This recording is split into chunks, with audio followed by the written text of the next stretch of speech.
నచ్చిందా? బాలేదు. ఇప్పుడైనా నచ్చిందా? అస్సలు బాలేదు. కనీసం ఇప్పుడైనా నచ్చిందా అనే? అరే నచ్చలేదంటే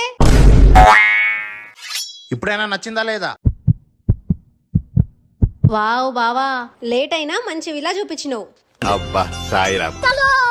అవునండి, మాలాగే ప్రతి ఒక్కరికి ఒక కల ఉంటుంది. సిటీకి దగ్గరలో ప్రశాంతమైన వాతావరణంలో అన్ని రకాల లేటెస్ట్ ఎమ్యూనిటీస్ తో కూడిన సొంత ఇల్లు ఉండాలని. Cherlapalli railway station, shopping malls, theatres కి దగ్గరలో మనలాంటి వాళ్ళ కోసమే మీ ముందుకు ఈ లగ్జరీ ప్రాజెక్ట్ తీసుకొచ్చాం. ఇక్కడ టోటల్ 3 ఫేసెస్ ఉన్నాయి. 1 and 2 ఫేసెస్ లో ఆల్రెడీ విల్లా సోల్డ్ అవుట్ అయిపోయాయి. థర్డ్ ఫేస్ లో ఫ్యూ యూనిట్స్ అవైలబుల్ గా ఉన్నాయి. ఇక్కడ లగ్జరీ అంటే 4 గోడలు మాత్రమే కాదు, అంతకు మించిన సరికొత్త ప్రపంచం. ఈవినింగ్స్ లో ఫ్యామిలీతో సరదాగా గడపడానికి పార్కులు, world class club house, swimming pool, library, gym, cricket ground, open park, విశాలవంతమైన రోడ్స్, ఇలా చాలా ఎమ్యూనిటీస్ ఉన్నాయి. మన ఇంట్లో ఏదైనా ఫంక్షన్ అయితే జరుపుకోవడానికి బ్యాంకెట్ హాల్ కూడా ఉంది. ప్రశాంతమైన వాతావరణంలో విశాలవంతమైన జీవితానికి కేర్ ఆఫ్ అడ్రస్ గా నిలిచే ఈ ప్రాజెక్ట్ లో మీ విల్లాని ఇప్పుడే బుక్ చేసుకోండి. సైట్ లొకేషన్ వచ్చేసి చెర్లపల్లిలో ఉంటుంది. సైట్ విజిట్ మరియు మిగతా డీటెయిల్స్ కోసం స్క్రీన్ పైన ఉన్న నెంబర్ కి కాంటాక్ట్ చేయండి. లేట్ చేయకుండా హౌస్ తీసుకోవాలనుకునే మీ ఫ్రెండ్స్ అండ్ ఫ్యామిలీస్ కి ఇప్పుడే ఈ వీడియో షేర్ చేయండి.